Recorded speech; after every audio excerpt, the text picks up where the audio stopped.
Because it's a new year, and the first thing I want to do is make a video revisiting 2020. But you're not getting any days off. You're not going home on the weekend. No, I'm not. Yes, you are. No, I'm on a vacation in What are Fiji. we doing right now? We're working. I'm on vacation. We're working right now. No, it's not working. We're talking about strategy. Welcome to the Peridiam Awards. Ladies and gents, internet, my name is Peridiam, and it's no longer 20, but let's wrap it up before we ship it off into the sunset, never to be seen again. Believe it or not, 2020 started off on a great foot. We had the prospect of two major Survivor All-Star seasons with Season 40, Winners at War, and Australian Survivor, All-Stars. And then everything after that kind of got messed up, and here we are. We also got Big Brother All-Stars 2, Big Brother 22, and like a third of a Canadian Big Brother, but otherwise, that's it. Still, we got something, and I guess it can't hurt to give out some imaginary awards, so let's get to it. Also, timestamps in the description if you want to skip to either show. Last year, I gave out 13 awards across the board: Best Season, Best Player, Best Character, Best Move, and Favorite Moment, both for Survivor and Big Brother, as well as Best Episode for Survivor, and then finally the overall Best Season and Best Player, combining both shows. And unlike last year, I am going to get to the bigger awards first because they're fairly obvious. Starting with Survivor, Best Season. In 2019, I sat down and went through all of these nominees, and there was a lot to talk about. It was a dynamic range of seasons and players and moves and just all kinds of stories. In this case, the nominees are Australian Survivor All-Stars and Survivor Winners at War. And for me, this was not even close. The winner for Best Survivor Season of 2020 is Winners at War. You better be ready. This is going to be a big battle. Coming for you. Like the old days. 20 winners. Everybody wants. It's not going to be easy.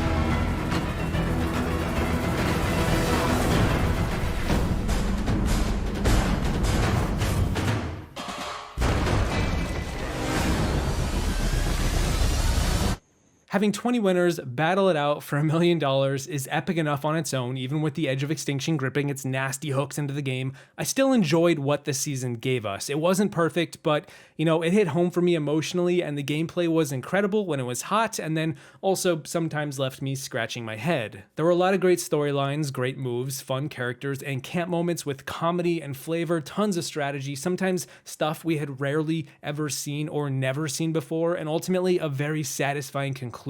Yeah, between the two of them, for me, it was an easy pick for this award. Best Player in Survivor for 2020. We have David from Australian Survivor All-Stars, Natalie from Survivor Winners at War, and Tony from Survivor Winners at War. And the winner is, believe it or not, it was a close race-ish, but I'm giving the award to Tony for beating 19 other champions, incredibly stiff competition, and really playing hard the moment he stepped onto that beach. My wife told me, Tony, this time you can't play wild, you can't play crazy, you can't play flashy. But I got the itch, and now this is the time for another undercover operation. In my first season, season 28 in Cagayan, I made a spy shack, and it worked. And then, Game Changers, my second season, I made them underground bunker. It was a failure, but it was fun. Right now, my spine has evolved, and now I'm up in the air. It's called the spy nest. It's like a bird nest that I perch myself on just like a bird, and I sit there and I wait to hear conversations that are going on. David from Australian Survivor played a phenomenal game in an all-star season, but I compare the competition between these two seasons, and it's no competition. Tony crushed it. Oh geez, and now that I'm looking at the rest of the awards, I'm kind of wondering what I'm even doing here. Okay, best move. I will say this, the winner is gonna be obvious, but I wanna give some credit to Matt's idol play in Australian Survivor in the very early episodes. The entire build up to that play was fantastic. The theatrics were all over the place, and I was stunned. It really set the season up to succeed. Not a big fan of the old Daisy. I'm trying to figure out how to get my revenge on Daisy just because of what she did to me last time we played. You tell me who you're voting for, I'll play the idol on them, and then I'll vote out someone out of your alliance. You want to work together? This is going to be the ultimate trust here. All right, I'm into it. But the votes are going to go on Daisy. So Daisy's going to go out. I got myself a little idol. I'm excited that, you know, we're going to have some fun. I'll play it for Jackie. Jackie, Jackie, Jackie, Jackie, Jackie. Does not count.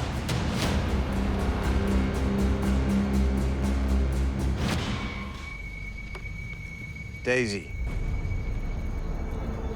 Third person voted out of Australian Survivor All-Stars. Daisy. Need to bring me a torch. But the winner here for best move, in my opinion, is Tony's 4-3-2 vote split move against Sophie at the final 9 of Winners at War, who I considered Sophie at that time to be the front runner at that point in the season at the final 9. That was such a fun move to see play out in the episode. Tony grabbing people left and right to seize the day, working with players on the bottom, getting Jeremy and Michelle, and then getting Nick on board to fit right in the middle to blindside his majority alliance at such a tenuous moment in the season against a big player in Sophie. Never mind the path he took that episode to get there. Again, another close race, but Tony's move gets the award. Me, Jeremy, Nick, Michelle. Because that 4 is stronger than their 3 and their 2. So I'm going to be golden if I can pull this off. As far as best character goes, we have David from Australian Survivor, we have Shawnee from Australian Survivor, we have Natalie from Winners at War, and we have Tony from Winners at War. And I'm a broken record, I am giving the award to Tony. Between him building a ladder, to running with a tiny shark, to just running in general, to hiding in busted spy shacks, to creating the spy nest, to giving me that hilarious scene of him getting the old switcheroo with the extortion disadvantage, Tony was on fire and a sight to behold. But we lost Tony. Yeah, what happened with Tony? He's not on the beat? Mm-mm. Don't get me wrong, I enjoyed Natalie, but she was on the edge, and that's just like so unfortunate for her. I enjoyed a lot of David, but not as much as in season 4, unfortunately, and Shawnee's great. Shawnee was probably my runner-up here. I love Shawnee and her electric social game, but Tony was top dog here, and yeah, this is what happens when there's only 2 seasons to work with in a single year. If you're not a fan of Tony, I'm so sorry. 2020 was not your year. For everyone else, you're eating good tonight. The best Survivor episode of the year. In my opinion, the best episode was not the final 9 blindside of Winners at War. My award goes to the premiere episode of Winners at War. I just want to say we are proud to have you here as representatives of our 40th season. You have earned it. But this is still Survivor, and even though you have all won, there will be tough times, you will be challenged, you will be vulnerable. And when those moments happen, just remember, you belong. That opening on the isolated sandy key with the champagne to the water challenge mirroring heroes versus villains to the fun and fast gameplay out of the gate, seeing all 20 winners back on our screens, fresh-faced and starry-eyed, I was in some kind of Survivor heaven. I will never forget that opening night. And lastly for Survivor, the best moment of the year for me goes hand in hand with the best episode. For me, the best moment is the opening scene, the very first scene of Winners at War, when all 20 winners pull up to that beach, some of them flopping out of the boat, and Jeff just kind of salutes them all for all they've done and accomplished in the history of the show. He says their family, does some kind of weird British accent, and it's basically 20 years in one scene. It's unprecedented stuff. A few nominees were Tony's Final 9 performance, the fire challenge between Tony and Sarah at the Final 4, Ethan on the edge in that one episode very early on, and the family visit for Winners at War. Ultimately, Winners at War stole the show in this video, and let's be honest, I think we all saw it coming. You're convinced it's not? Is it? Can I play it? I want to play that. You want to play this? Yeah, can I play that? That is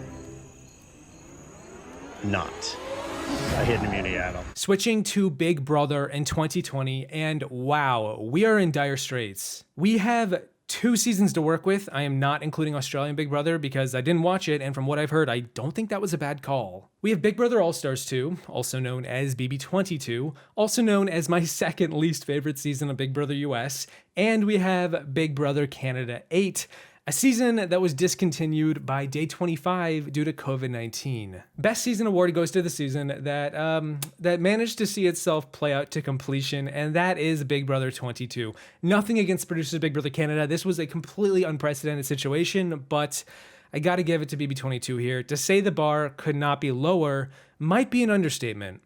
It's so low, yeah, you couldn't even trip over it. Admittedly, I will say this, Big Brother 22 isn't all bad. Kind of like Winners at War, it was cool to see a lot of returning players at least one more time. I did enjoy many late nights with the feeds, listening to some rather good strategy talks or personal conversations. We had a strong winner with their gameplay, and I found myself rather invested every week, hoping for a suspenseful outcome. Rarely got it, but that's 2020 for you. All 6 of us, socially, can hold our own. Exactly. Like everyone, it's gonna be like inconspicuous. Yeah. No, I mean, that sounds great, man. Yeah, I'm totally down with that. Okay. I like that. Yeah, I'm down. Let's put the pictures of the 6 that were working together to keep David. Oh, wow. I'm blown away. So Big Brother 22 gets my best season award. I can't believe I'm saying that, but it does. And as far as best player goes, it's not even a competition. I'm giving this to Cody, the winner of Big Brother 22. He ran circles around most of the cast, set himself up every week to never face any competition. He was never nominated all season, received every juror's vote, and played one of the greatest games of Big Brother we have ever seen. As far as the best move award goes, I am going to give this one to Cody from BB22 for slowly winning over and getting Enzo onto his side, because for a while, Enzo was more in Tyler's camp, and that would have spelled bad news down the line. At the triple eviction, it was Cody's work that kept Enzo on his side instead of flipping to vote Nicole out, and we all know how that worked out in the end. Gaining Enzo's loyalty was so pivotal. Yo, I got you to the end, bro. Like, trust me. We're good, bro. You don't gotta worry. Listen, I see Cody. He's a nice Italian kid from Jersey. I'm born and raised in New Jersey. You know we're working with each other. That's it. It's just an unwritten rule. For Best Character in Big Brother in 2020, this is going to be one of the awards that I think is up in the air. We had characters such as Enzo or Kaser. From Canada, we had Chris, who didn't even recognize his own mom. But for me, it came down to America's favorite player, and I think the best character was the player who best represented the underdog fighting spirit of the season, and that is going to be Davon from Big Brother 22. And don't get me wrong, I like Enzo, I like Kaser, but I think Day came to represent a lot for this season, basically representing like half the house and a lot of the fans, most of the fans, and I think to some extent the future of the show too. Being a good character isn't just about being funny, it's about being larger than life and how entertaining you come across in the episodes, and for me, Day was some kind of last spark before a light went out.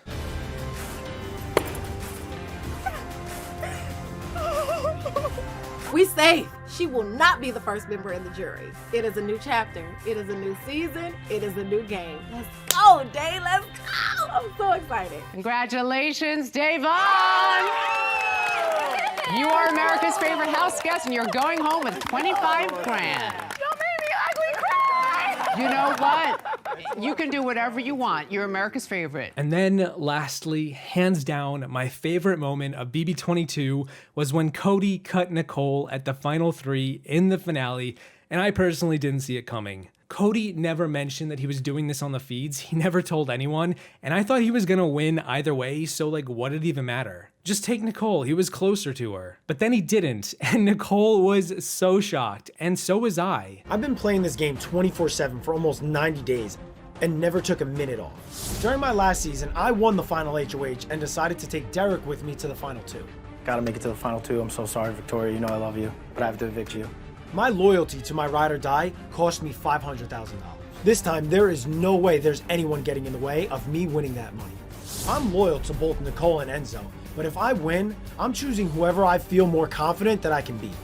I didn't come here this time just to get second place. Although it was such a blessing to have the both of you in this final 2, this is horrible, like, to do this to one of you guys, but Nicole, I'm so sorry. It's official, Nicole. You are the last person evicted from the Big Brother house. Yo, you're awesome, yo. Thank you. Thank you, bro. I had you, bro. Thank you, bro. But I just thought our bond was so close, and I did not see it coming. First thing this season I haven't seen coming.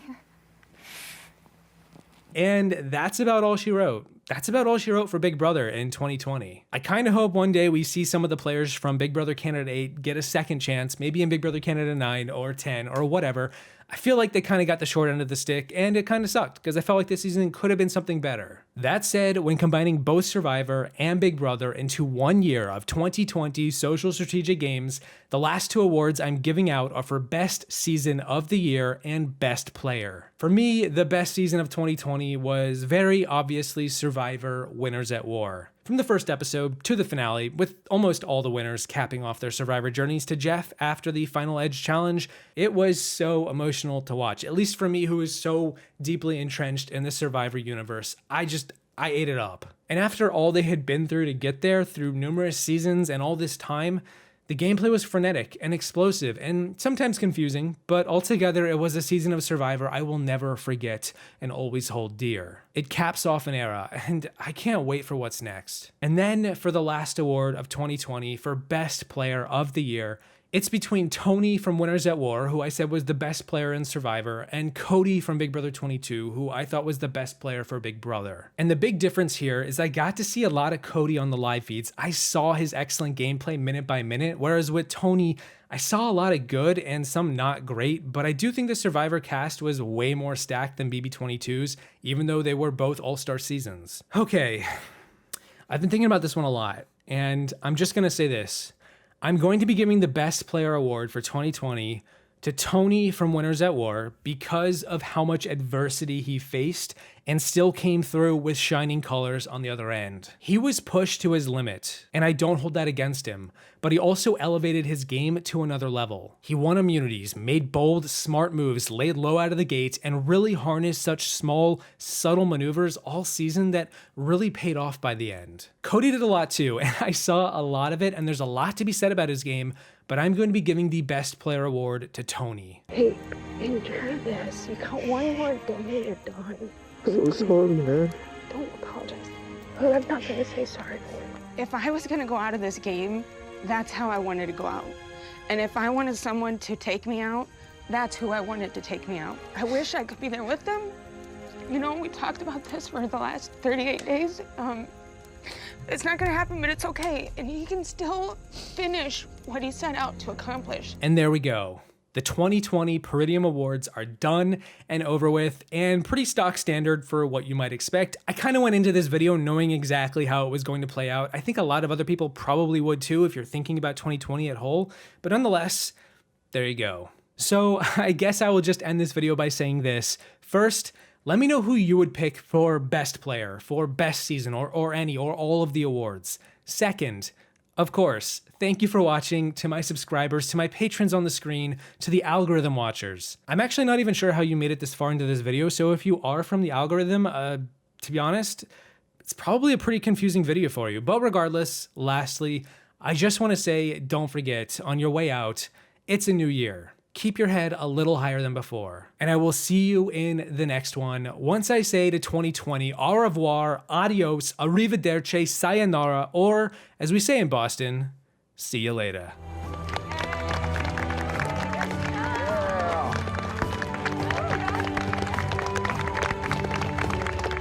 You guys deserve it.